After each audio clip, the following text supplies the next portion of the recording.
Nemathi Property Management. Contact 766700 MRL Realty's Nature's Enclave Coastal Heaven theme-based resort villa plots ECR. மாதம் 10,000 வரை assured rental income. Lifetime free stay at resort. 30க்கும் மேற்பட்ட வசதிகளுடன். Call 9962888888.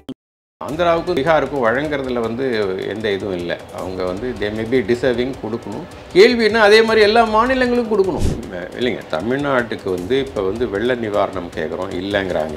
AIIMS அவங்களே அடிக்கல் நாட்டினாங்க. அவங்க அடிக்கல் நாட்டின பிறகு அது ஒரு அரசியலில் அவ்வளோ நகைப்புக்குரியதாக அதை அவங்க நமக்கு நிதி அளிக்காதனால எப்படி அது விமர்சனத்துக்குள்ளாகுதுங்கிறது நமக்கு தெரியும்.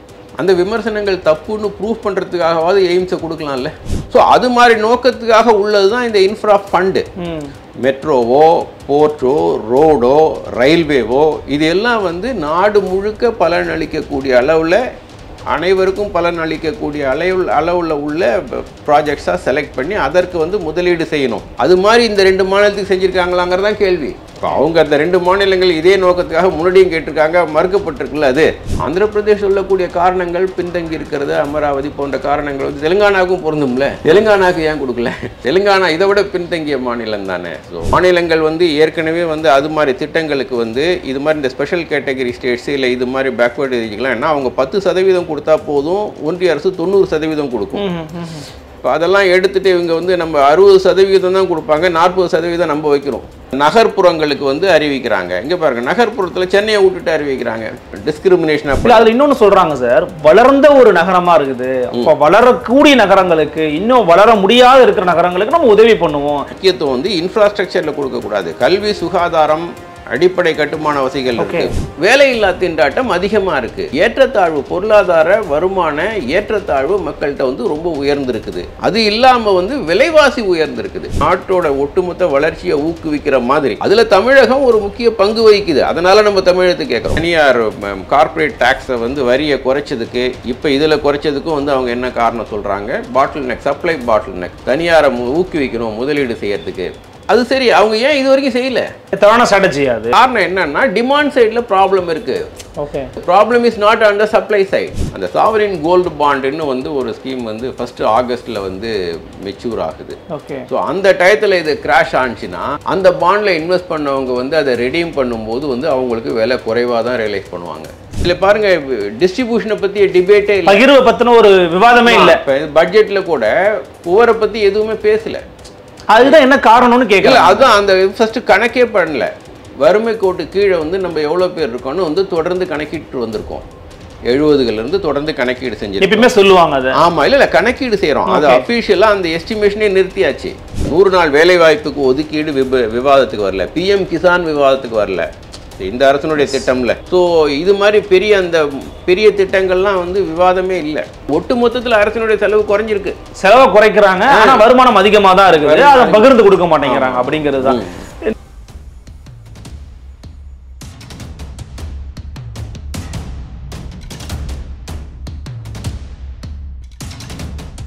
அன்னை பர்னிச்சர்ஸ், அன்னை திருமண சீர்வரிசை பொருட்கள், டிவி, ஃபிரிட்ஜ், வாஷிங் மெஷின் உள்ளிட்ட 200க்கும் மேற்பட்ட பொருட்கள் அடங்கிய திருமண சீர்வரிசை ரூபாய் 99,000 மட்டுமே. தமிழகம் முழுவதும் இலவச டோர் டெலிவரி. தொடர்புக்கு 7550014440 9345044044. ஃபோர்த் எஸ்டேட் தமிழ் நேயர்களுக்கு அருள்மொழிவர்மனின் அன்பார்ந்த வணக்கங்கள். இது உங்கள் ஃபோர்த் எஸ்டேட் தமிழ் வழங்கும் பெரிதனும் பெரிதுக நிகழ்ச்சி. இன்று நம்ம இணைந்திருக்கிறார் பொருளாதார பேராசிரியர், மரியாதைக்குரிய டாக்டர் ஜோதி சிவஞானம் அவர்கள். வணக்கம் சார். வணக்கம். எப்படி இருக்கீங்க? நல்லா இருக்கு. மிக்க மகிழ்ச்சி. தமிழ்நாடு முழுக்க இப்போது ஒரு பேசுபொருள் உருவாகி இருக்கிறது அப்படின்னா அது பட்ஜெட் தொடர்பாக தான். இந்தியா நிதியமைச்சர் மரியாதைக்குரிய நிர்மலா சீதாராமன் அவர்கள் வெளியிட்டிருந்த இந்த பட்ஜெட் தமிழ்நாட்டை புறக்கணித்திருக்கிறது, தமிழர்களை புறக்கணித்திருக்கிறது அப்படிங்கிற அடிப்படையில் தமிழ்நாட்டின் ஆளுங்கட்சியான திமுக கழகம் கூட நாளைக்கு ஒரு போராட்டத்தை அறிவிச்சிருக்கிறாங்க தமிழ்நாடு முழுக்க. இந்த போராட்டத்தின் நோக்கம் அப்படிங்கிறது நம்மளை புறக்கணிச்சுக்கிறாங்க அப்படிங்கிறது தான். ஆனால் அடிப்படையில் பாஜகவினர்கிட்ட கேட்டால் அந்த மாதிரிலாம் புறக்கணிப்பு நிகழலை. தமிழ்நாடுன்ற பேர் இல்லாதன் காரணமாகவே இந்த மாதிரி ஒரு பொய் பரப்புரை பரப்புறாங்கன்னு சொல்றாங்க. உண்மையிலேயே பட்ஜெட்ல தமிழ்நாடு புறக்கணிக்கப்பட்டிருக்கிறதா? கேள்வி என்னன்னா, தமிழ்நாடு புறக்கணிக்கப்பட்டிருக்கு, மற்ற அனைத்து மாநிலங்களும் புறக்கணிக்கப்பட்டிருக்கு. தமிழ்நாடு மட்டுமல்ல, அனைத்து மாநிலங்களும் புறக்கணிக்கப்பட்டிருக்கு. எந்த பொருள் அப்படின்னா, ஒரு 2 மாநிலங்களுக்காக இந்த பட்ஜெட் முழுமையை இது பண்ண மாதிரி இது மாதிரி நடந்ததில்லை. ஏன்னா அவங்களுடைய ஆதரவில் அவங்க ஆட்சி இருக்குங்கிற ஒரு காரணத்தினால வந்து பட்ஜெட்டில் வந்து அந்த 2 மாநிலங்களுக்கு தாராளமாக வந்து நிதி சலுகைகள் வழங்குறாங்க. அது வந்து ஒரு நம்ம கான்ஸ்டியூஷனலாக வந்து நிதிக்குழுன்னு ஒன்று எஸ்டாப்ளிஷ் பண்ணியிருக்கிறோம். அதுக்கு மாறானது. அது இல்லாமல் வந்து என்ன காரணத்துக்காக அதை வழங்குறாங்கங்கிறது வந்து அரசியல். ஆந்திராவுக்கும் பீகாருக்கும் வழங்குறதுல வந்து எந்த இதுவும் இல்லை. அவங்க வந்து தே மே பி டிசர்விங் கொடுக்கணும். கேள்வின்னா அதே மாதிரி எல்லா மாநிலங்களுக்கும் கொடுக்கணும். தமிழ்நாடு உட்பட அனைத்து மாநிலங்களுக்கும் கொடுக்கணும். தமிழ்நாடு எங்கே வருதுன்னா எதிர்க்கட்சி ஆளுற மாநிலங்கள், தமிழ்நாடு மட்டும் இல்லை, கேரளா, கர்நாடகா, மாதிரி பஞ்சாப், வெஸ்ட் பெங்கால், இது மாதிரி எதிர்க்கட்சி ஆளக்கூடிய மாநிலங்களில் வந்து இன்னும் வந்து அவங்க வந்து ஒரு நிதி நெருக்கடியை உண்டாக்குற அளவுக்கு வந்து எந்த உதவியும் வந்து செய்ய மாட்டேங்கிறாங்க, திட்டங்கள் தர மாட்டேங்கிறாங்க. அது வந்து ஒரு ஆடட் டைமென்ஷன். அதில் தமிழ்நாடு ரொம்ப கடுமையாக பாதிக்கப்பட்டிருக்கு. அது நமக்கு தெரியுது. நம்ம மாநிலத்திலேருந்து நமக்காக கேட்குறோங்கிறது போக அனைத்து மாநிலங்களுமே, முக்கியமாக எதிர்க்கட்சி மாநிலங்கள் அனைத்துமே இது பண்ணுறாங்க. இந்த பட்ஜெட்டில் வந்து இந்த 2 மாநிலங்களுக்கு கொடுத்ததும், தாராளமாக கொடுத்ததும், அதற்கு வந்து இப்போ அவங்க சொல்கிற காரணமும் வந்து இப்போ கேள்விக்குறியாகுது. அடுத்தது வந்து பட்ஜெட்டில் இதை செய்யலாமா? ஏன்னா பட்ஜெட்டுங்கிறது வந்து ஒரு சில நோக்கங்களுக்காக வந்து செய்யப்படுறது. ஓகே, ஆனுவல் பட்ஜெட்டுங்கிறது வந்து இப்போ அதற்குன்னு சில நோக்கங்கள் இருக்குது. அந்த நோக்கங்கள் வந்து மிக முக்கியமானவை. அந்த நோக்கங்களுக்காக பட்ஜெட்டை இது பண்ணாமல் இது மாதிரி அரசியல் நோக்கத்துக்கு பயன்படுத்தலாமாங்கிறது தான் வந்து அடிப்படையான கேள்வி. இதில் வந்து ஸ்பெஷல் ப்ராஜெக்ட்ஸ் அப்படிங்கிறத குறிப்பிட்டு 2 மாநிலங்கள் தான் அறிவிச்சிருக்கிறாங்க. நீங்களே சொல்கிறீங்க. ஸ்பெஷல் ப்ராஜெக்ட்ஸ் அப்படிங்கிறது வந்து இந்த மாதிரி அறிவிக்கலாமா, அல்லது அது அறிவிச்சிருந்தா இந்தியா முழுக்க அறிவிச்சிருக்கணுமா? அதில் தான் தமிழ்நாடு புறக்கணிப்புன்னு சொல்ல வரீங்களா? இல்லைங்க, தமிழ்நாட்டுக்கு வந்து இப்போ வந்து வெள்ள நிவாரணம் கேட்குறோம், இல்லைங்கிறாங்க. எய்ம்ஸ் வந்து அவங்களே வந்து அடிக்கல் நாட்டினாங்க. அவங்க அடிக்கல் நாட்டின பிறகு வந்து அது வந்து ஒரு அரசியலில் வந்து அவ்வளோ நகைப்புக்குரியதாக அதை வந்து அவங்க நமக்கு நிதி அளிக்காதனால வந்து எப்படி அது விமர்சனத்துக்குள்ளாகுதுங்கிறது நமக்கு தெரியும். அந்த விமர்சனங்கள் தப்புன்னு ப்ரூஃப் பண்ணுறதுக்காகவாது எய்ம்ஸை கொடுக்கலாம்ல, எய்ம்ஸை கட்டி முடிக்கலாம்ல. அது முடியாத, அது ஒன்றிய அரசு நினைச்சா நிச்சயம் முடியும். அது அவங்க செய்ய தயாராகல. ஸோ அதுலேருந்து வந்து அது தமிழ்நாடு வந்து இதோ இப்போ பீகாருக்கு வெள்ள நிவாரணத்துக்கு கொடுத்தாங்கிறாங்க. இப்போ தமிழ்நாடு என்ன கேட்டுது? வெள்ள நிவாரணத்துக்கு தானே நம்ம கேட்டோம், டிசாஸ்டர் ரிலீஃப் ஃபண்ட்லேருந்து.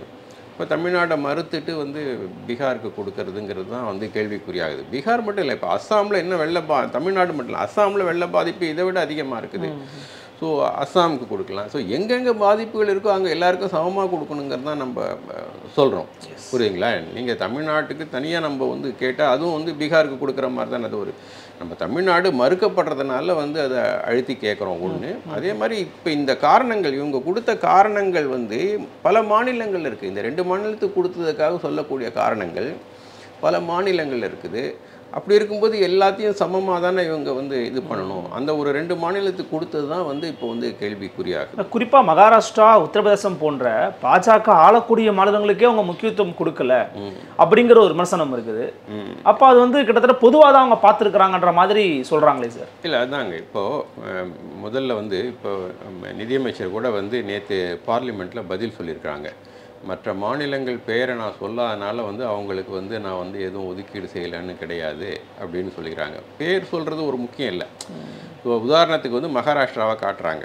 மகாராஷ்டிராவில் வந்து ஒரு போர்ட்டுக்காக வந்து ஒரு துறைமுகத்துக்கு வந்து நாங்கள் நிதி ஒதுக்கீடு இதே பட்ஜெட்டில் செஞ்சுருக்கோம், ஆனால் பெயர் குறிப்பிடப்படலை அப்படிங்கிறாங்க. அது வந்து ஒரு நல்ல உதாரணமாக எடுத்துக்கலாம். அந்த போர்ட்டு வந்து நாடு தழுவிய அளவில் அது ஒரு முக்கியத்துவம் வாய்ந்தது. ஸோ அதுக்கு அதை செய்யணும். அதுதான் வந்து இன்ஃப்ரா ஃபண்டோட நோக்கம். ஓகே, அதனால் அவங்க வந்து அந்த பேரை சொல்ல வேண்டிய அவசியமும் அவங்களுக்கு ஏற்படலை. ஏன்னா அது வந்து தனியார் முதலீட்டை ஏற்கும், அங்கே வளர்ச்சி விகிதத்தை அதிகப்படுத்தும். ஸோ இப்போ இது மாதிரி இன்ஃப்ரா ஃபண்ட்ஸ் வந்து அந்த மாநிலம் குறிப்பிட்டு சொல்ல வேண்டிய அவசியம் கூட இல்லை அவங்களுக்கு. ஏன்னா அது வந்து தேசிய அளவில் ஒரு முக்கியத்துவம் வாய்ந்த ஒரு ப்ராஜெக்ட். அதனால் அதுக்கு கொடுக்க வேண்டிய கட்டாயம் டெஃபினட்டாக பண்ணி ஆகணும். ஸோ அது மாதிரி நோக்கத்துக்காக உள்ளது தான் இந்த இன்ஃப்ரா ஃபண்டு.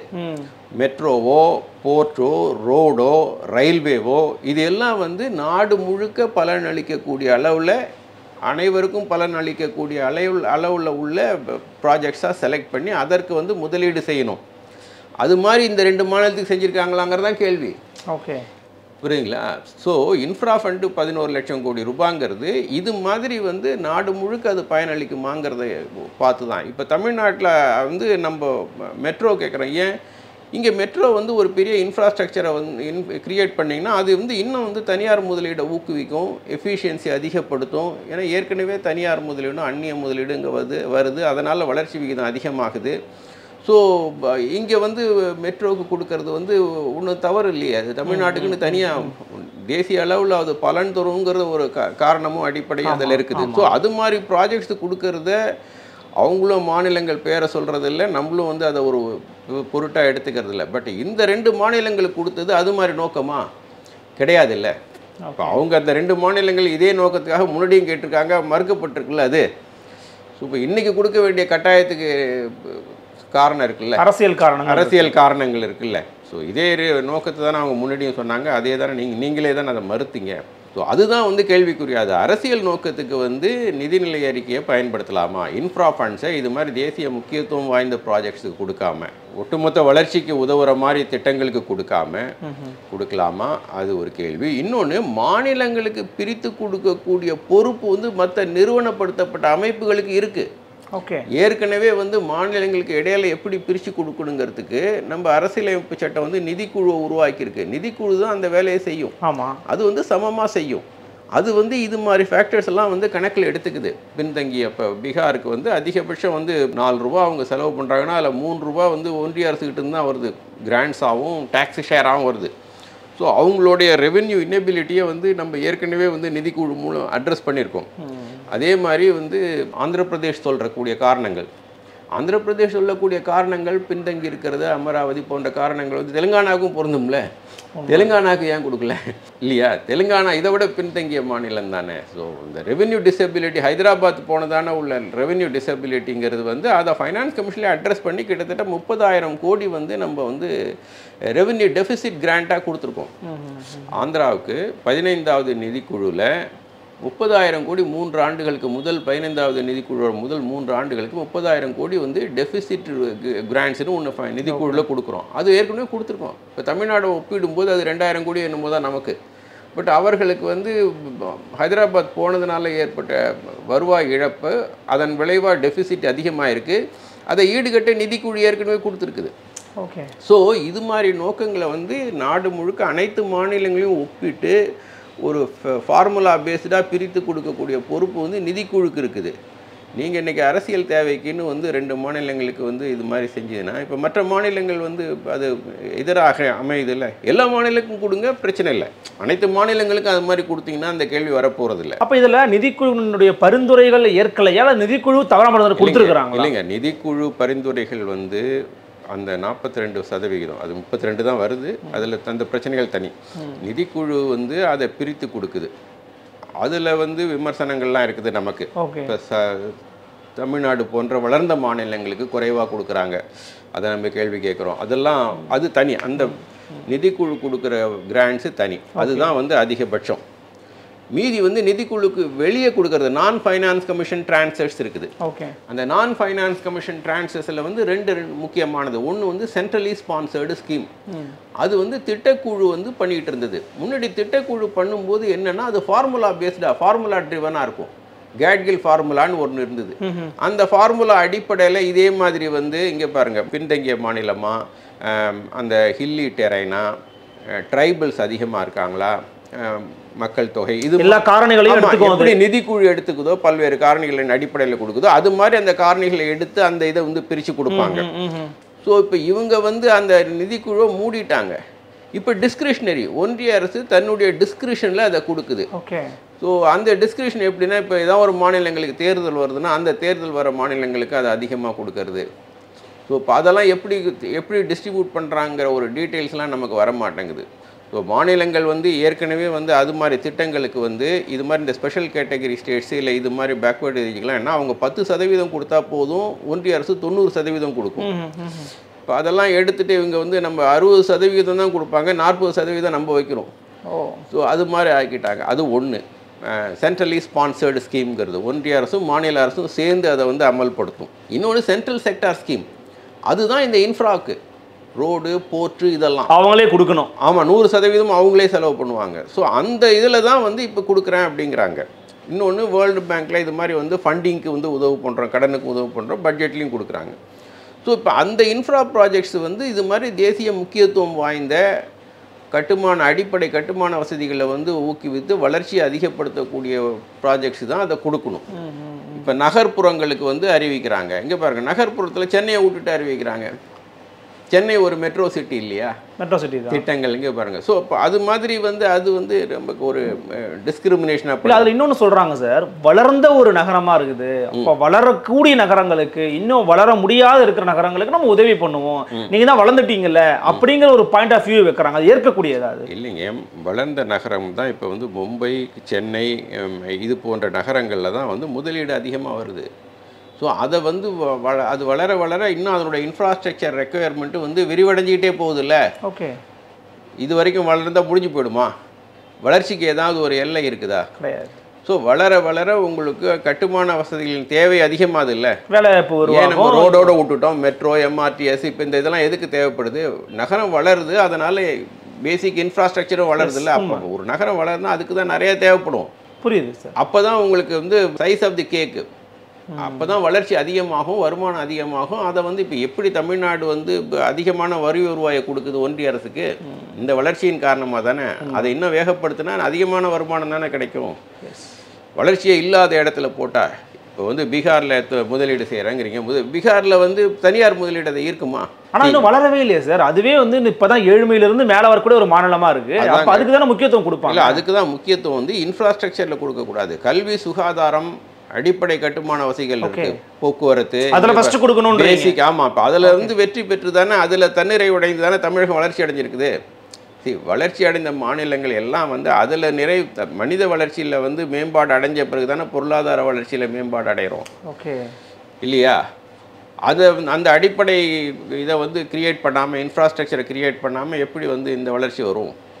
இது ரொம்ப நியாயமான கேள்வியாக இருக்குது சார். இன்னொரு பக்கம் இதில் இந்த ஸ்பெஷல் ப்ராஜெக்ட்ஸை தாண்டி பொதுவாக அவங்க சொல்லியிருக்கக்கூடிய பல திட்டங்கள், உதாரணத்திற்கு மாணவர்களுக்கோ இளைஞர்களுக்கோ வந்து பார்த்தீங்கன்னா இன்டர்ன்ஷிப் ப்ரோக்ராமோட கூடிய வேலைவாய்ப்புகள் உருவாக்குறதா இருக்கட்டும், இது எல்லாமே இந்தியா முழுக்க தான் வந்து அப்ளிகபிளாக இருக்க போகுது. அப்போ தமிழ்நாடும் வந்து பலனடைய போகுது. முத்ரா திட்டமாக இருக்கட்டும், அதில் உயர்த்தி இருக்கிறாங்க. அதில் போன ஆண்டு கூட தமிழ்நாடு தான் அதிகமாக வந்து கடன் பெற்றிருக்கிறாங்க இப்படிலாம் சொல்கிறாங்க இல்லையா? அப்போ இந்த போன்ற விஷயங்கள் தமிழ்நாட்டுக்கு பலன் இருக்குதா? ஏன்னா இப்போ கூட தினமணி போன்ற நாளிதழ்களில் பாஜக சார்பாக அவங்க சொல்லியிருக்கக்கூடிய அறிக்கையில் 6900 கோடி ரயில்வேக்கு ஒதுக்கி இருக்கிறோம், அதை பற்றி யாரும் பேச மறுக்கிறாங்க அப்படின்னு சொல்கிறாங்க. இப்போ இது போன்ற விஷயங்கள் எப்படி பார்க்குறீங்க? இல்லைங்க, இப்போ அதாவது இது போன்ற விஷயங்களை எப்படி பார்க்கணும் அப்படின்னா, பட்ஜெட்டினுடைய நோக்கம் என்ன? நீங்கள் பட்ஜெட்டில் ஒவ்வொரு ஸ்கீமாக போய் அனலைஸ் பண்ணுறதுங்கிறது ஒன்று. ஒட்டுமொத்தமாக இந்த பட்ஜெட் வந்து மொத்த இந்திய பொருளாதாரத்துக்கு எப்படி ஹெல்ப் பண்ணும் அப்படிங்கிறது பார்க்குறது இன்னொரு விதம்.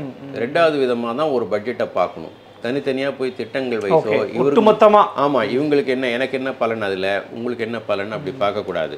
ஸோ ஒட்டுமொத்தமாக இந்த பட்ஜெட் வந்து நாடு முழுக்க பலன் தரணும் அப்படின்னா இது என்ன செய்யணும் அப்படின்னா, நம்ம சந்திச்சிட்டு இருக்கிற மேக்ரோ எக்கனாமிக் சேலஞ்சஸ் இன்றைக்கி என்னென்னவோ அதை வந்து தீர்க்கிற மாதிரி வந்து முடிவுகளை எடுக்கணும்.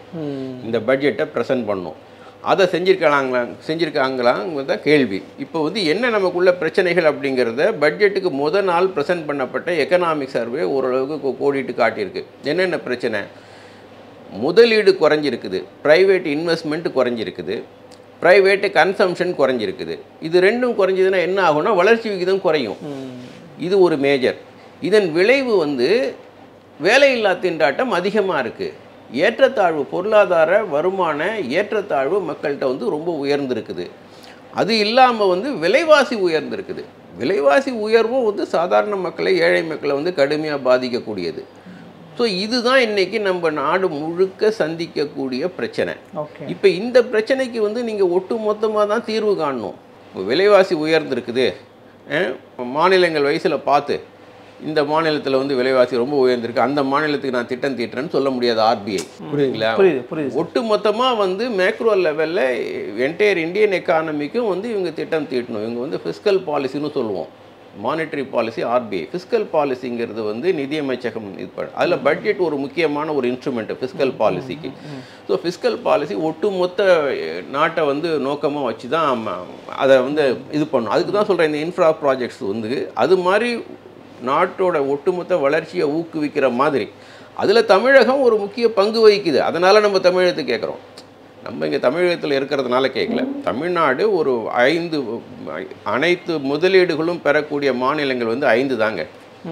இந்தியா முழுக்க வந்து பெரிய முதலீடுகள் 95-98% முதலீடுகள் பெறக்கூடிய தனியார் வெளிநாட்டு முதலீடுகள் பெறக்கூடிய மாநிலங்கள் 5 மாநிலங்கள். அதில் தமிழ்நாடு முன்னிலை வைக்கிறது.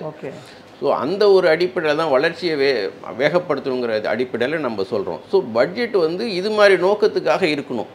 அது மாதிரி நோக்கத்துக்கு இல்லாமல் ஒரு 2 மாநிலத்துக்காக நான் போடுறேங்கிறது தான் வந்து கேள்வியாகுது. புரியுதுங்களா? ஸோ இப்போ இந்த பிரச்சனைகள் நான் சொன்னேன். இந்த பிரச்சனைகளை தீர்க்கறதுக்கு என்ன செய்யணும்? பொது செலவை அதிகப்படுத்தணும். ஏன்னா இவங்க இது வரைக்கும் வந்து சப்ளை சைடில் வந்து நாங்கள் வந்து பிரச்சனை இருக்குது அதை சரி பண்ணுறோன்னு சொல்லி சப்ளை சைடில் தான் வந்து இவங்க 10 ஆண்டாக வந்து இப்போ பிரச்சனைகளை வந்து அணுகியிருக்காங்க. இப்போ அந்த தனியார் கார்ப்பரேட் டேக்ஸை வந்து வரியை குறைச்சதுக்கு இப்போ இதில் குறைச்சதுக்கும் வந்து அவங்க என்ன காரணம் சொல்கிறாங்க? பாட்டில் நெக், சப்ளை பாட்டில் நெக், தனியாரை ஊக்குவிக்கணும் முதலீடு செய்யறதுக்கு. அது சரி, அவங்க ஏன் இது வரைக்கும் செய்யலை? தவறான ஸ்ட்ராட்டஜி அது. இல்லைங்க, ஏன்னா அவங்க செய்யல காரணம் என்னன்னா டிமாண்ட் சைடில் ப்ராப்ளம் இருக்குது. Okay, see the problem is not on the supply side. Problem வந்து டிமாண்ட் சைடில். அவங்க பொருளை வாங்கலைன்னா அவங்க எப்படி முதலீடு செய்வாங்க மேற்கொண்டு? அவங்க உற்பத்தி பண்ணுற பொருளுக்கு வந்து டிமாண்ட் இருந்து விற்றா நீங்கள் சொல்ல வேண்டாம், அவங்களே அதை செய்வாங்க இல்லைங்க. தானாக முதலீடு செஞ்சு அதை வந்து இது பண்ணுவாங்க. அவங்க பொருள்கள் விற்கலைன்னா முன்னாடி வந்து இந்த 2-3 வருடத்துக்கு முன்னாடி நம்ம சொல்கிறது ரூரல் டிஸ்ட்ரெஸ், கிராமப்புறத்தில் வந்து எதுவும் விற்கல, பொருள்கள் விற்கல, பிஸ்கட் விற்கல, துணி விற்கல, செருப்பு விற்கல அப்படிங்கிற ரிப்போர்ட்லாம் வந்துட்டு இருந்தது. இன்றைக்கி நகர்ப்புறத்துலேயும் நாடு முழுக்க வந்து அது வந்து அதிகமாக இருக்குது. ஸோ இந்த டிமாண்ட் சைடை வந்து காரணம் வந்து வேலையில்லா திண்டாட்டம். சிஎம்ஐ வந்து 9% மேலே வந்து அன்எம்ப்ளாய்மெண்ட் ரேட் சொல்கிறாங்க. படித்தவர்கள் மத்தியில் பாதி பேர் கிட்டத்தட்ட வந்து வேலை இல்லாமல் இருக்கிறாங்க. ஸோ இப்போது இன்ஃபார்மல் செக்டாரில் வந்து கடுமையாக வந்து பாதிக்கப்பட்டிருக்காங்க. இப்போ நேற்று கூட பார்லிமெண்ட்டில் ஏதோ ஒரு கேள்விக்கு பதில் சொல்லும்போது எத்தனை லட்சம் பேர் வந்து வேலை எழுந்திருக்கிறாங்க இந்த சிறு குறு தொழில். ஆமாம், 3 லட்சமும் 33 மில்லியனும் ஏதோ சொல்லியிருக்கிறாங்க. இப்போ இந்த வேலை இழப்புகள், இந்த இவ்வளோ நிறுவனங்கள் சிறு குறு தொழில்கள்லாம் மூடி இருக்கிறாங்க. இதன் விளைவு என்ன ஆகும்? வேலை இழப்பு வந்து வருமான இழப்புக்கு கொண்டு போகும். வருமான இழப்பு வந்து டிமாண்டை வந்து இன்னும் குறைக்கும். ஸோ சாதாரண மக்களுடைய டிமாண்டு தான் ஜிடிபியில் 60% கிட்டத்தட்ட உள்ள பங்கு. அதே மாதிரி தனியார் முதலீடு, அதுக்கு அடுத்தது இது ரெண்டுமே வந்து கீழே வந்து வளரல, சரியுது அப்படின்னா அதை ரிவைவ் பண்ணக்கூடிய முயற்சி எடுக்கணும்னா என்ன ஒரே வழினா அரசு வந்து முதலீடு செஞ்சு செலவு பண்ணி அதிகப்படுத்தி அதை ரிவைவ் பண்ணும். அதுக்கான திட்டம் இதில் இல்லை. ஆமாம், அதுக்கு வரிகளை குறைக்கணும். வரிகளை அதிகப்படுத்தியிருக்கீங்க, செலவை அதிகப்படுத்தணும், செலவை குறைச்சிருக்கீங்க. ஆக்சுவலாக டேக்ஸ் ரேட் வந்து 15%, 14.7 என்னமோ சென்ற ஆண்டுக்கும் இந்த ஆண்டுக்கும் டேக்ஸ் ரெவென்யூ 15% உயர்ந்திருக்குது. செலவு வந்து 6% தான் உயர்த்தியிருக்கிறாங்க. டெபிசிட் அதிகமாக இருக்குது. அப்போ என்ன, அரசு செலவை வந்து குறைக்கிறாங்க. ஆண்டுக்கு ஆண்டு வந்து அரசு செலவை குறைக்கிறாங்க. டிமாண்ட் ஒரு சைடு கீழே விழுந்துட்டு இருக்குன்னா அதை வந்து நீங்கள் ரிவைவ் பண்ணுறதுக்கு அரசு செலவை அதிகப்படுத்தணும். ஓகே, நீங்கள் அதிகப்படுத்தாமல் செலவை குறைச்சிருக்கீங்க. அது எப்படி பொருளாதாரத்தை ரிவைவ் பண்ணும்? இது வந்து எல்லாம் ஒரு இந்த 2 மாநிலங்கள் வந்து ஒரு டைவர்ஷனாகவும் ஆகிடுது. ஓகே, புரியுது. மேக்ரோ ப்ராப்ளத்தை விட்டு அட்ரஸ் மைக்ரோவாக போகிறாங்க. அட்ரஸ் பண்ணாமல் அவங்க அதை எலாபரேட்டாக ப்ரெசென்ட் பண்ணி ஸோ ஒட்டுமொத்த நாட்டுக்கு தேவையான இஷ்யூஸ் வந்து அட்ரஸ் பண்ணுற மாதிரி இந்த பட்ஜெட் இருக்கணும்னு எதிர்பார்த்தோம். அது இல்லை. இன்னொரு விஷயம் எதிர்பார்த்தோம். இந்த 10 ஆண்டுகள் வந்து ஒரு மெஜாரிட்டியில் இருந்தாங்க, ஒரு அப்சல்யூட் மெஜாரிட்டியில் இருந்தாங்க. அதனால் அது மாதிரி சப்ளை சைடு இது மாதிரி இது வந்து செஞ்சாங்க. இப்போ வந்து ஓரளவுக்கு இந்த தேர்தலில் வந்து மக்கள் வந்து இந்த அன்எம்ப்ளாய்மெண்ட் பிரச்சனையும் விலைவாசி பிரச்சனையும் வந்து நிறையா விவாதிச்சிருக்கோம். அதன் விளைவு தான் அவங்களுடைய ரிசல்ட்ஸ் பாதிக்கப்பட்டிருக்குது. அடுத்தது இன்றைக்கி வந்து ஒரு கூட்டாட்சியில் இருக்கிறாங்க. அதனால் இந்த அணுகுமுறையிலேருந்து ஒரு மாற்றம் இருக்கும்.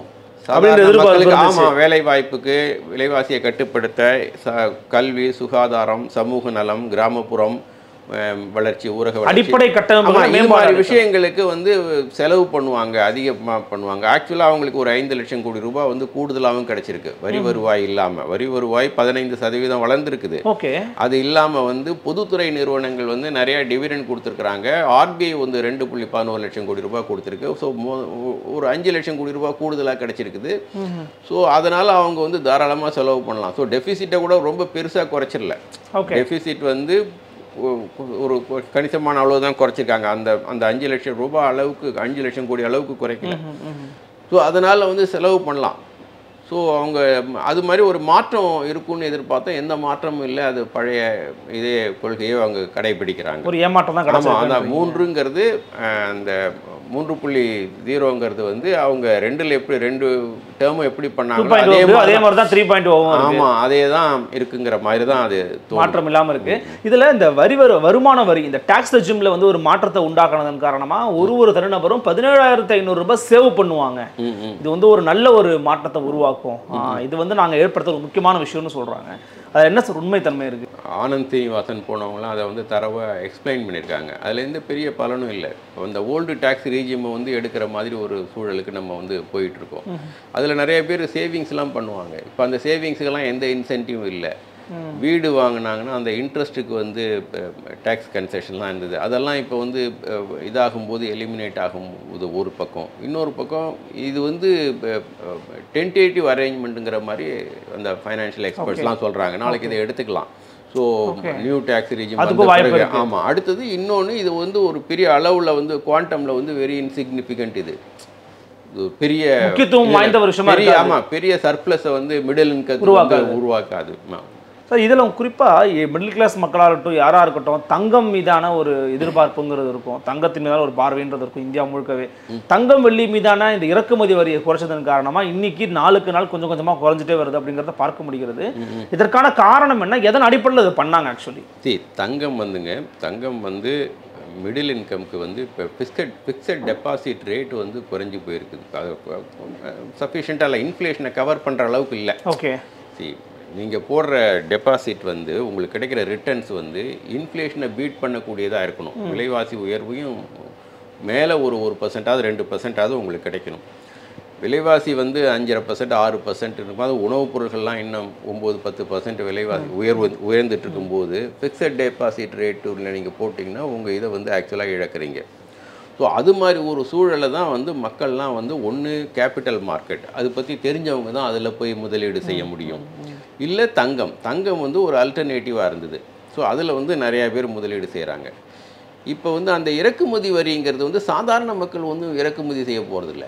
ஜுவல்லர்ஸ் தானே இறக்குமதி செய்ய போகிறாங்க. முதலாளிகள் நீங்களும் நானும் இறக்குமதி செஞ்சு தங்கம் வீட்டுக்கு வாங்கிக்கலாம். அப்புறம் ஸோ ஜுவல்லர்ஸ் வந்து இது பண்ண போகிறாங்க. ஸோ அதனால் வந்து அது வந்து அந்த அளவுக்கு வந்து சாதாரண மக்களுக்கு வந்து பலன் அளிக்குமாங்கிறது ஒரு கேள்வி. இன்னொன்று, இப்போ இந்த சமயம் வந்து அந்த சாவரின் கோல்டு பாண்டுன்னு வந்து ஒரு ஸ்கீம் வந்து 1 ஆகஸ்ட்டில் வந்து மெச்சூர் ஆகுது. ஓகே, ஸோ அந்த டயத்தில் இது கிராஷ் ஆனிச்சுன்னா அந்த பாண்டில் இன்வெஸ்ட் பண்ணவங்க வந்து அதை ரெடீம் பண்ணும்போது வந்து அவங்களுக்கு விலை குறைவாக தான் ரியலைஸ் பண்ணுவாங்க. ஓகே, ஏன்னா தங்கத்தில் விலை குறையுது. ஆமாம், ஸோ எடுக்கும்போது அவங்களுக்கு காசு கம்மியாக தான் கிடைக்கும். ஆமாம். ஓகே, ஆக்சுவலாக இன்டர்நேஷ்னல் கண்டிஷன்ஸை பார்த்தா இப்போ வந்து தங்கம் விலை ஏறணும். ஏன் அப்படின்னா யூஎஸில் வந்து கிட்டத்தட்ட அந்த ஃபெட் ரேட்டை வந்து ஃபெடரல் டேக்ஸ் ரேட்டை வந்து கட் பண்ணுறது, ரெடியூஸ் பண்ணுறது, மைனராக ரெடியூஸ் பண்ணுங்கிற மாதிரி ஒரு சூழலுக்கு வந்துட்டாங்க. அது மாதிரி சூழலில் வந்து தங்கம் விலை ஏறும்னு தான் எதிர்பார்க்குறாங்க. இன்டர்நேஷ்னல் லெவலில் ஏறும்னு தான் எதிர்பார்க்குறாங்க. இப்போ அந்த சூழலில் வந்து இங்கே வந்து இது மாதிரி ஆனது வந்து இப்போ குறைஞ்சது 2 நாளாக 3 நாளாக குறைஞ்சிட்டே இருக்கிறது வந்து அந்த பாண்டை ரெடீம் பண்ணுறவங்களுக்கு வந்து ரியலைசேஷன் வந்து குறைவாக கிடைக்கும். அப்போ நார்மல் காமன் மேன் வந்து இது எவ்வளோ நாள் தங்கம் வந்து குறையுது பார்க்கலாம். இல்லை, அரசுக்கு லாபம். ஓகே, அரசுக்கு லாபம். அவங்க தானே பாண்ட். ஓகே, அப்படி சொல்றீங்க. ஆனா இப்போ காமன் மேன் வந்து இது எதிர்பார்த்துக்கிட்டே இருக்காங்களா? அப்பா குறைஞ்சிக்கிட்டே இருக்குமா எதிர்பார்க்குறாங்களா? அது எவ்வளோ நாள் குறையும்? அது நமக்கு மார்க்கெட்லாம் நமக்கு ப்ரிடிக்ட் பண்ண முடியாது. மற்ற எக்ஸ்பர்ட்ஸ் தான் நீங்கள் கேட்கணும். எனக்கு cannot predict மார்க்கெட். புரியுது சார். நிறைவாக ஒரு கேள்வி, டோட்டலாக ஓவராலாக நீங்கள் வந்து எதிர்பார்ப்புகள் எப்படி இருந்துச்சு, எதிர்பார்ப்புகளை பூர்த்தி செய்யாமல் தான் அந்த பட்ஜெட் இருக்குது அப்படின்னு சொல்கிறீங்க. அடிப்படையில் இந்த பட்ஜெட் மூலமாக வறுமை தொடர்பான விவகாரங்களாக இருக்கட்டும், மகளிர் மேம்பாடு விவகாரமாக இருக்கட்டும், இது ரெண்டுத்தையும் இது எப்படி பார்த்துருக்குன்னு நினைக்கிறீங்க? இல்லைங்க, அதாங்க வறுமை வந்து இப்போது நம்ம சுதந்திரம் அடைஞ்சதுலேருந்து 50களிலேருந்து முதல் 2வது 5 ஆண்டு திட்டத்திலேருந்து இந்த நெஹ்ரு ஏராவிலேருந்து 2014 வரைக்கும் நம்ம விவாதம், பொருளாதார விவாதம் எப்படி இருந்ததுன்னா, இந்தியாவில் வளர்ச்சி அடையணும், அந்த பலன் வந்து எல்லாருக்கும் சென்றடையதாங்கிற ஒரு கேள்வி. growth வித் ஜஸ்டிஸ் இல்லை growth அண்ட் டிஸ்ட்ரிபியூஷனுங்கிறது தான் வந்து பொருளாதார விவாதம். ஓகே, என்ன வளர்ச்சி நமக்கு கிடைச்சிருக்கு, அந்த பலன் அனைவரையும் அனைவரையும் சென்றடைஞ்சுதா, அந்த கான்டெக்ட்ல தான் வந்து வறுமையாக நம்ம விவாதிக்கிறோம். வறுமை குறைஞ்சிருக்கா இல்லையான்னு நம்ம வந்து விவாதிப்போம். இப்போ 2014க்கு அப்புறம் வந்து இப்போ யூபிஏ பீரியடில் வந்து 2004 போலலாம் வந்து வளர்ச்சி இருக்குது, 8-9% வளர்ச்சி இருக்குது, ஆனால் வேலைவாய்ப்பு இல்லை அப்படிங்கிற சூழலில் தான் வந்து இந்த திட்டங்கள்லாம் கொண்டு வந்தாங்க. ரைட் பேசிஸில் 100 நாள் வேலைவாய்ப்பு திட்டம், national rural health mission, right to food, right to information, இது மாதிரி விஷயங்கள்லாம் வந்து மக்களுடைய உரிமையாக கொண்டு வந்தது எப்போன்னா, சரி அரசனுடைய கொள்கைகள் வந்து வளர்ச்சியை கொடுக்குது, ஆனால் வளர்ச்சி வந்து இது மாதிரி எல்லா விஷயங்களையும் அதை அட்ரஸ் பண்ணலான்னு அவங்களுக்கு ஒரு புரிதல் வந்த பிறகு தான் சரி நம்ம நேரடியாக அரசே தலையிட்டு இதை செய்யலாம் அப்படிங்கிற இதில் தான் வந்து அவங்க செஞ்சாங்க. ஸோ விவாதம் வந்து தொடர்ந்து வந்து 14 வரைக்கும் எப்படி இருந்ததுன்னா, வளர்ச்சி பகிர்வு அது மக்களுக்கு சென்றடைஞ்சு தான் அந்த வளர்ச்சியின் பலன்கிறது தான் அட்லீஸ்ட் பொருளாதார விவாதமாக பொலிட்டிக்கல் டிபேட்டாக இருந்தது. இன்றைக்கி டிபேட்டே வந்து ஒன் சைடாக ஹைஜாக் பண்ணியாச்சு. என்னென்னா அச்சேதி நம்ம நல்லா இருப்போம் பொதுவாக இருக்கிறது சொல்கிறது, இல்லைன்னா 5 ட்ரில்லியன் எக்கானமி, விக்ஷித் பாரத், 47 நம்ம வளர்ந்த நாடாக இருப்போம். இப்போ இதில் பாருங்கள், டிஸ்ட்ரிபியூஷனை பற்றி டிபேட்டே இல்லை, பகிர்வை பற்றின ஒரு விவாதமே இல்லை. இப்போ பட்ஜெட்டில் கூட புவரை பற்றி எதுவுமே பேசலை. அதுதான் என்ன காரணம்னு கேட்கல. அதுதான் அந்த ஃபஸ்ட்டு கணக்கே பண்ணல. வறுமை கோட்டு கீழே வந்து நம்ம எவ்வளோ பேர் இருக்கோன்னு வந்து தொடர்ந்து கணக்கிட்டு வந்திருக்கோம்.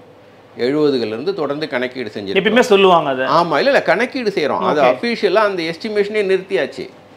இப்போ சும்மா நித்தி ஆயோக் வந்து செகண்டரி டேட்டா வச்சுக்கிட்டு இதெல்லாம் பண்ணுறாங்க. ஸோ அஃபீஷியலாக வந்து அவங்க வந்து இந்த என்எஸ்எஸ் டேட்டா பேஸ் பண்ணி அந்த எஸ்டிமேஷன் பண்ணுவாங்க, பாவர்ட்டி எஸ்டிமேஷன். அதை வந்து கம்பேரபிளாக இருக்கும், ஏர்லியராக நம்ம பண்ணியிருக்கிறதையும் இப்பயும் வந்து கம்பேர் பண்ண முடியும். அது மாதிரி ஒரு எஸ்டிமேஷனே நிறுத்தியாச்சு கடந்த 10 ஆண்டுகளாக. ஸோ வறுமை கோட்டுக்கு கீழே உள்ளவங்க எவ்வளோ பேருன்னு நீங்கள் கணக்கீடு செய்யலை அப்படின்னா வறுமை கோட்டு கீழே யாரும் இல்லைன்னு சொல்ல முடியுமா? அப்படி சொல்ல முடியாது இல்லையா? ஸோ அதே மாதிரி தான் அன்எம்ப்ளாய்மெண்ட்டை பிஎல்எஃப்எஸ்ன்னு சொல்கிறாங்க. என்எஸ்எஸ் வந்து அதை கணக்கீடு செய்வாங்க, அதை விட்டுட்டு வந்து பீரியாடிக் லேபர் ஃபோர்ஸ் மூலிமா கணக்கீடு செய்கிறாங்க. ஸோ அது வந்து 3% ஒன்றும் காட்டுது. சிஎம்ஏ டேட்டா வந்து 9 காட்டுது. இவங்க கணக்கீடு செய்கிறது இது மாதிரி இருக்குது. ஸோ நிறைய புள்ளி விவரங்களே நமக்கு கிடைக்கல. விளைவு என்னென்னா, அது மாதிரி வேலையில்லா திண்டாட்டமும் வறுமையும் வந்து டிபேட்லேயே இல்லாத அளவுக்கு வந்து நம்ம வந்து அந்த பொருளாதார டிபேட்டே வந்து ஒரு பக்கம் கொண்டு போகிறாங்க. ஸோ அதே ரொம்ப ஆபத்தானது தான். ஆமாம், அதே மாதிரி வந்து கல்வி சுகாதாரம், கல்விக்கும் சுகாதாரம் காமன் மினிமம் ப்ரோக்ராம்னு யூபிஏ வந்து ஒரு இதை வெளியிட்டாங்க. அதில் என்ன சொன்னாங்க, ப்ராமிஸ் பண்ணாங்கன்னா, கொத்தாரி கமிஷன் சொன்ன மாதிரி கல்விக்கும் சுகாதாரத்துக்கு 3% ஜிடிபியில், கல்விக்கு 9% நாங்கள் வந்து செலவு பண்ணுவோம், பொது செலவு உயர்த்துவோம் அப்படின்னு சொன்னாங்க. அதை நோக்கி முயற்சி பண்ணி செலவை அதிகப்படுத்தி ஓரளவுக்கு கணிசமாகவும் அதை அடையிறதுக்கு முயற்சி பண்ணாங்க. பட் 14க்கு அப்புறம் வந்து தொடர்ந்து கல்விக்கும் சுகாதாரத்துக்கும் ஒதுக்கீடு குறைக்கப்பட்டிருக்கு. இப்போ 1.25 லட்சம் கூட ஒதுக்கி இருக்கிறாங்க, இது குறைவு தான்றீங்க? ஆமாம், ஜிடிபியில் கணக்கிட்டு பாருங்கள், 320 லட்சம் கோடியோ என்னமோ உங்கள் ஜிடிபி. இது எந்த பர்சன்டேஜ் போட்டு பாருங்கள், இங்கே ரொம்ப மினிமலாக இருக்கும். ஆமாம், நீங்கள் வந்து 6% 3% இன்க்ரீஸ் பண்ணுறேன்னு ப்ராமிஸ் பண்ணீங்க 70 வருஷமா. இன்றைக்கி அந்த ப்ராமிஸை பற்றி பேசலைன்னா, ஸோ அந்த அலோகேஷன் இப்போ 100 நாள் வேலைவாய்ப்புக்கு ஒதுக்கீடு விவாதத்துக்கு வரல, பிஎம் கிசான் விவாதத்துக்கு வரல இந்த அரசனுடைய திட்டம்ல. ஸோ இது மாதிரி பெரிய திட்டங்கள்லாம் வந்து விவாதமே இல்லை. உணவு, அந்த கரீப் கல்யாண் யோஜனா, இப்போ அவங்களுக்கு வந்து ஒதுக்கீடு கூட கொடுக்கணும்ல, விலைவாசி உயர்ந்துருக்கு. ஆக்சுவலாக பட்ஜெட்டுக்கு முன்னாடி சொன்னாங்க பிஎம் கிசானு கொஞ்சம் உயர்த்துவாங்கிற மாதிரி எதிர்பார்த்தாங்க, அதுவும் உயர்த்தல, எதுவும் இல்லை. ஸோ இந்த ஒரு சில இதெல்லாம் குறைச்சிருக்காங்க, டீட்டெயில்டாக போக விரும்புகிறேன். ஒட்டு மொத்தத்தில் அரசினுடைய செலவு குறைஞ்சிருக்கு, செலவை குறைக்கிறாங்க, ஆனால் வருமானம் அதிகமாக தான் இருக்குது, அதை பகிர்ந்து கொடுக்க மாட்டேங்கிறாங்க அப்படிங்கிறது தான். இந்த நெருக்கடியை தமிழ்நாடு போன்ற மாநிலங்கள் எப்படி சார் எதிர்கொள்ள போகிறாங்க? இதுக்கு வந்து நித்தி ஆயோக் புறக்கணிப்போ அல்லது போராட்டமோ மட்டும் வழிமுறையாக இருக்குமா, அல்லது மேற்கொண்டு என்ன செய்யணும்னு நினைக்கிறீங்க? இல்லை, அது அரசியல் ரீதியில் தான் அதற்கான முழு முயற்சிகள் தமிழ்நாடு போயிட்டு தான் இருக்குது. சரி, இது அரசியல் ரீதியாக தான் சந்திக்கணும். சென்ற இதை விட இவங்க இப்போ அட்லீஸ்ட் வந்து இந்த பீகார், ஆந்திர பிரதேஷ் வந்து இந்த சூழல் இல்லைன்னு வச்சுங்க, இந்த கூட்டணி ஆட்சி இல்லைன்னா அட்லீஸ்ட் இந்த கூட்டணி ஆட்சி வந்ததுனால இந்த 2 மாநிலங்கள் இதை போயிட்டு இருக்கு. இது கூட்டணி ஆட்சியே இல்லைன்னா இது எங்கே போகும்? யூபிக்கும் குஜராத்துக்கும் தானே போகும், அப்சல்யூட் மெஜாரிட்டி இருந்தப்போ. ஸோ இப்போ இந்த கூட்டணி ஆட்சியில் ஒரு சில நம்பிக்கைகளும் இருக்குது. நம்ம வந்து 89லேருந்து 14 வரைக்கும் கூட்டணி ஆட்சியில் இருந்தோம். ஆமாம், இல்லையா, கொல்யூஷன் கவர்மெண்ட்டில் இருந்தோம், எல்லாருக்கும் பகிர்வு இருந்துச்சு. ஆமாம் ஆமாம். இது மாதிரி சுச்சுவேஷனே வரல. ஏன்னா எல்லாரும் ஒரு அண்டர்ஸ்டாண்டிங்கில் ஒரு கன்சென்சஸ் பேசிஸில் தான் வந்து முடிவுகள் எடுக்கப்பட்டது. அது கம்ப்ளீட்டாக மாறினது வந்து 14க்கு அப்புறம் வந்து மாறிடுச்சு. 10 வருஷம் இல்லைங்களா, 10 வருஷம் வந்து அந்த கன்சென்சஸே இல்லை.